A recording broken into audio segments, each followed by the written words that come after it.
comida ninguém está aguentando mais comprar. Famílias inteiras morando no meio da rua, dizendo claramente que não vai cuidar das pessoas. O que está dizendo o presidente quando diz isso para uma nação brasileira? O Brasil está acordando que o que nós estamos vivendo é um pesadelo com esse governo.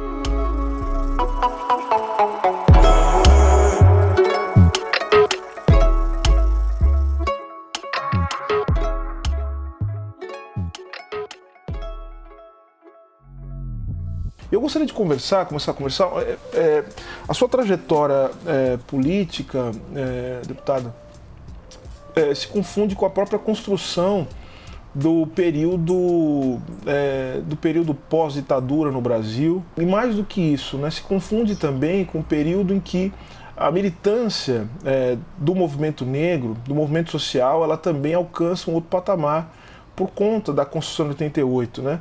A sua participação, a participação do movimento negro, a participação de pessoas muito próximas da senhora nos anos 80, que teve uma militância muito qualificada e também, ao mesmo tempo, capaz de pensar não só a questão racial, mas que pensou o Brasil. Estou falando aqui, por exemplo, de Lélia Gonzalez. E aí, o seu papel fundamental também na Constituinte, né?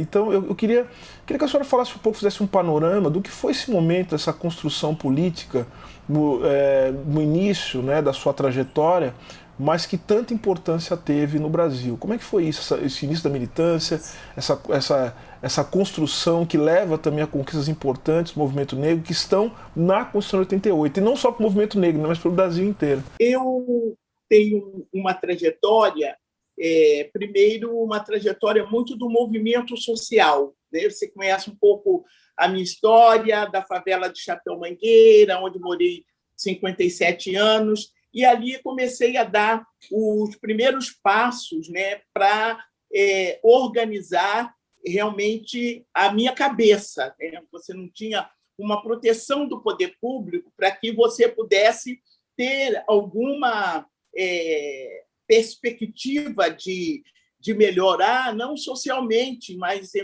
melhorar enquanto indivíduo, suas condições precárias de moradia.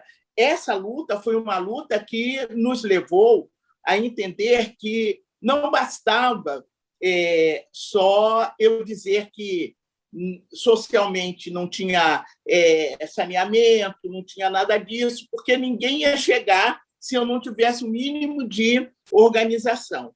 Foi quando eu conheci Lélia Gonzalez, né, dentro desse movimento. Aliás, a pessoa que me levou para conhecer a Lélia, fantástica, também já faleceu, que era o Hermógenes. O Hermógenes começou a trabalhar comigo no meu primeiro mandato de vereadora, e ali ele começou a me levar para o chamado movimento negro organizado, que até então o meu movimento era o movimento negro da favela, né, misturando ali o social com o racial, fazendo aqueles debates. Então, eu fiquei bem robusta com a Lélia Gonzalez, e ela foi uma pessoa que, didaticamente, né, ela me colocou em condições de fazer as conversas, os debates de alto nível, né? Eu tinha duas mulheres fantásticas, era a Lélia Gonzalez e o Désia Medeiros, que era professora também, ela era presidente do Sindicato dos Professores na época. Foram as duas mulheres, assim, duas mulheres negras fantásticas, extraordinárias.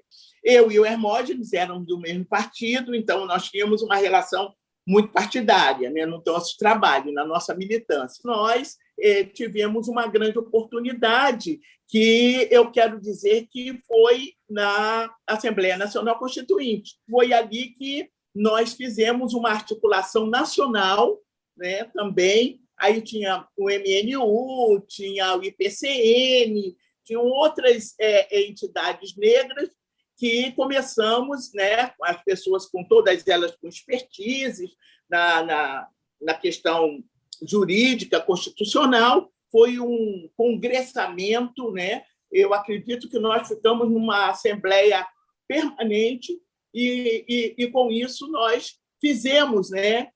Tivemos ali a oportunidade de colocar na Constituição Federal algumas, né, leis que Aí, algumas delas ainda sequer eles conseguiram regulamentar, mas outras, como a questão da participação, a história da África, a questão das cotas, que nós falávamos que era chamada as ações afirmativas, né, o crime inafiançável do racismo, que é a Lei K.O., nós fomos ali, o direito da trabalhadora doméstica, que se regulamentou muito depois, mas na Constituinte nós já estávamos defendendo, porque ela é o símbolo, né, da escravidão no Brasil, e até hoje, né, mais recentemente, você soube do nosso caso aqui, né, no Rio de Janeiro, da trabalhadora que estava trabalhando já não sei quantos anos na casa, e o dinheiro que ela via era da latinha, e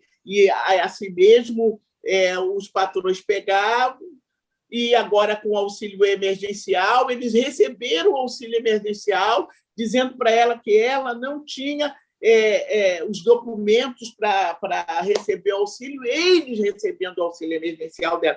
Dizendo, essa coisa é uma coisa muito séria, né? Então, a nossa militância é essa, ela é constante. Eu acho que a luta pela ação afirmativa, pelas cotas raciais, foi uma estratégia muito inteligente, construída pelo movimento negro do final dos anos 70 para os 80. E por quê? Porque um dos mecanismos de desigualdade social no Brasil passa pela desigualdade educacional também. Não só do ponto de vista da formação técnica, mas também do ponto de vista da ideologia. Ou seja, o processo de racialização no Brasil, de fazer com que alguém seja tido como branco ou como negro e que mereça mais ou menos espaço, está justamente no fato de você poder acessar alguns espaços de poder, e o ensino superior no Brasil sempre foi tido como um espaço de poder e de privilégio. A partir do momento que o movimento negro começa a reivindicar estar nesses espaços que legitimam, né, o fato de alguém ocupar espaço de poder, isso dá uma bagunçada nesse processo de racialização. Porque é muito difícil alguém dizer assim, falar assim, porque quando a gente fala assim, gente, eu só quero estudar. Como é que alguém vai dizer assim, não, estudar a gente não vai deixar? Se você fala assim, não, eu quero dinheiro, eu quero que haja uma divisão de renda, eu quero estar no espaço de poder, aí o sujeito fala assim, opa, aí não. Aí eles colocam a meritocracia. Mas como a educação é tida como uma espécie de preparação para que você possa ser reconhecido como alguém de mérito, então fica difícil o sujeito bloquear. Então a minha tese é essa, que foi uma jogada de gênio essa, do movimento negro, né, no final dos anos 70, 80, reivindicar espaço no ensino superior, né, porque justamente é um espaço de legitimação da desigualdade social no Brasil. Na verdade, nós não entramos com ações afirmativas por simplesmente, nós entramos lá com o pacotão da reparação. Mas é óbvio, ululante, de que, naquele momento, né, com aquele universo que nós tínhamos lá, nós éramos apenas 5 parlamentares assumidos que pegamos essa questão e levamos adiante, eu, Paulo Paim, Edmilson Valentim, K.O. E o Leonélio. Era essa a nossa turma, Leonélio da Bahia.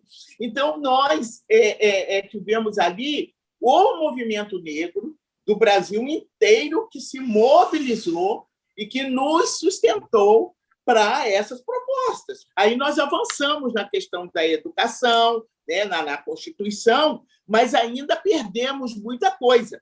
Agora, para mim, naquele momento, o ensino da história da África foi fundamental para o currículo escolar brasileiro. Como eu sei sobre França, eu sei sobre Estados Unidos, eu sei sobre Alemanha, agora eu não posso saber sobre África?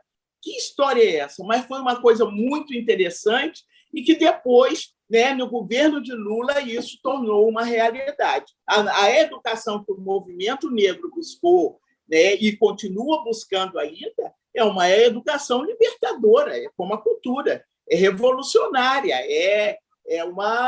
dá uma liberdade que a gente precisa ter. Deputada, e o que está acontecendo nesse país, deputada? que está acontecendo? Gente, o que está acontecendo? Apocalipse. Mas a senhora, como a senhora como lê a Bíblia e como eu também leio, né? A senhora sabe que Apocalipse não é o fim, né? O Apocalipse é o novo começo, né? Porque as religiões têm o Apocalipse, o Ragnarok, ou seja, o Apocalipse não é o fim, o Apocalipse é o novo começo. Está começando com uma outra coisa que a gente não sabe o que vai ser. O que está acontecendo, deputada? Me fala para a gente poder entender o que está acontecendo. Olha, primeiro, né, um golpe que foi dado, né, a essa nação, porque não foi dado apenas a um partido, a uma pessoa. A nação brasileira perdeu com o impeachment de Dilma. Entrou Michel Temer. Michel Temer fazia parte do acordão de derrubada. Foi uma trama para entregar o país. Sabia que com Dilma e Lula não iriam entregar esse país como eles entregaram. Então, eles colocaram o país na oferta do dia, por suas pretensões políticas e econômicas, que não venham me dizer que eram só uma pretensão política para alguém virar juiz ou para alguém virar ministro. Precisava fazer o que fizeram com o Brasil. Se as empresas tinham corruptos, prendam os corruptos e deixam os empregos. O governo já não tinha investido nessas empresas, elas não estavam com o seu trabalho em andamento. Então, prendam os corruptos e garantam emprego no Brasil. Aí chega uma pandemia, num governo irresponsável, que acha que é uma gripezinha. E esse governo não faz o seu dever de casa no tempo devido. Faz uma reforma trabalhista que tira direito dos trabalhadores, acaba praticamente com a organização sindical, tira os direitos das mulheres, faz uma reforma da Previdência que acaba com os benefícios. O que é isso que está acontecendo? Uma trama contra o país. E aí você vê transparentemente que eles saíram do armário. É fascismo, é neofascista, não é um projeto neoliberal, é um projeto que eu chamo de eugenia, que estão acabando com os negros, estão acabando com as mulheres, estão acabando com os pobres. E com a pandemia, não se investir ideologicamente, dizer que não pode vacina da Cuba, não pode vacina da China, não pode vacina da Rússia. São famílias, são sonhos, são esperanças. Isso que está se matando. E o governo não se mexe. E parece que o Brasil ficou numa inércia, porque eles montaram realmente uma farsa. É como Lula disse no seu discurso, foi a maior farsa, mentira montada nesses 500 anos do Brasil. Para condenar um homem, se você pegar alguns pronunciamentos meus, logo que começou a Operação Lava Jato, eu disse que estavam sendo torturados para falarem contra o Lula e que famílias estavam sendo ameaçadas. Diziam que não. Diziam que é isso, que nós éramos corruptos mesmo, que Lula era o chefe da quadrilha e que nós estávamos nisso. E agora você vê isso, o Brasil está acordando. O Brasil está acordando, porque o que nós estamos vivendo é um pesadelo com esse governo. Nós estamos vivendo um pesadelo. Maior índice de desemprego. A comida ninguém está aguentando mais comprar. Nós vamos ter uma carestia. Famílias inteiras morando no meio da rua.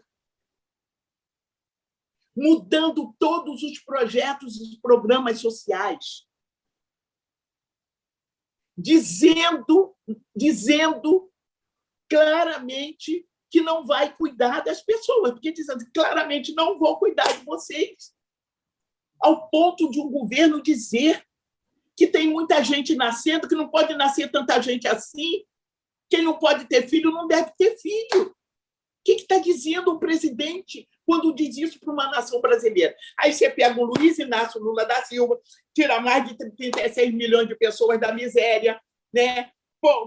Coloca a indústria naval para funcionar, cria Minha Casa Minha Vida, luz para todos, bota cisterna, né? Bota nossos negros e negras na universidade, se formam em doutores. O Brasil vai para a quinta potência, deixa 350 bilhões de dólares na reserva. O que é isso? Sai do Fundo Monetário Internacional, distribuição de renda, de conhecimento, oportunidade, não interessa. Não interessa para essa elite. Então, ela é capaz de fazer isso. Eu espero que a gente tenha acordado desse pesadelo e que a gente possa agora se organizar para mudar isso que está aí. O choro pode durar uma noite, mas a alegria vem no amanhecer. Eles andam dizendo um versículo bíblico, mas eles não têm nada a ver com esse versículo. Conhecereis a verdade e a verdade vos libertará. É o que eu tenho para te dizer. É isso aí.